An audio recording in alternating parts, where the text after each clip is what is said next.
மாண்புமிகு பேரவைத் தலைவர் அவர்களே, இயற்கை சீற்றங்களால் பயிர்கள் சேதமுற்று உழவர்கள் வாட்டமுறும் போது அவர்களின் நலன் காக்கும் வகையில் இந்த அரசின் ஆதரவு கரம் உடனுக்குடன் நீட்டப்படுகிறது. இயற்கை பேரிடர் நிவாரணம் பயிர் காப்பீட்டு திட்டத்தில் கடந்த 5 ஆண்டுகளில் 184 லட்சம் ஏக்கர் பரப்பு சுமார் 80 லட்சம் விவசாயிகளால் காப்பீடு செய்யப்பட்டது. கடந்த 5 ஆண்டுகளில் காப்பீட்டு கட்டண அமானியமாக ரூபாய் 6,773 கோடி தமிழ்நாடு அரசால் வழங்கப்பட்டுள்ளது. இத்திட்டத்தில் மகசூல் இழப்பிற்கு 38 லட்சம் விவசாயிகளுக்கு இழப்பீட்டுத் தொகையாக ரூபாய் 6,063 கோடி வழங்கப்பட்டுள்ளது. காலநிலை மாற்றத்தினால் தமிழ்நாட்டில் வெள்ளம், புயல், வறட்சி போன்ற இயற்கை பேரிடர்கள் வாடிக்கையாகிவிட்டன.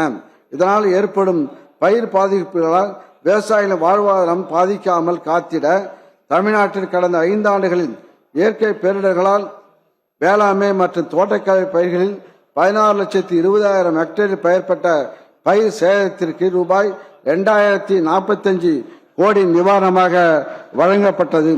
இதனால் 25,36,000 விவசாயிகள் பயனடைந்துள்ளனர்.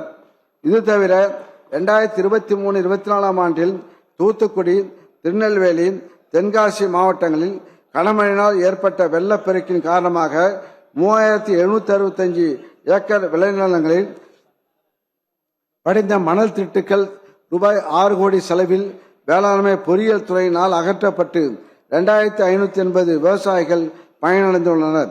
வேளாண் கண்காட்சிகள், கருத்தரங்குகள் மாண்பு முதலமைச்சர் அவர்களின் வலியுறுத்தப்படி உழவர்கள் உள்ளிட்ட அனைவரும் பயன்பெறும் வகையில் வேளாண் கண்காட்சி மற்றும் கருத்தரங்குகள் திருச்சி, ஈரோடு மாவட்டம், பெருந்துறை, திருவண்ணாமலை ஆகிய 3 இடங்களிலும், சென்னை நந்தம்பாக்கம் வர்த்தக மையத்தில் 2 முறை வேளாண் வணிக திருவிழாவும் நடத்தப்பட்டு நவீன தொழில்நுட்பங்கள், கண்டுபிடிப்புகள், வேளாண் இயந்திரங்கள், கருவிகள், அறுவடை பின்சார் மேலாண்மை நுட்பங்கள், மதிப்பு கூட்டும் நுட்பங்கள், கால்நடை மற்றும் மீன் வளர்ப்பு நுட்பங்கள் போன்றவை காட்சியகப்படுத்தப்பட்டு ஏறத்தாழ 9 லட்சம் விவசாயிகள், மாணவர்கள், பொதுமக்கள் பார்வையிட்டனர். இக்கண்காட்சிகளில் உழவர் உற்பத்தியாளர் நிறுவனங்கள், தொழில் முனைவரின் சுமார் ரூபாய் 7 கோடி மதிப்பிலான வேளாண் விளைபொருட்களும் மதிப்பு கூட்டப்பட்ட பொருட்களும் விற்பனை செய்யப்பட்டன.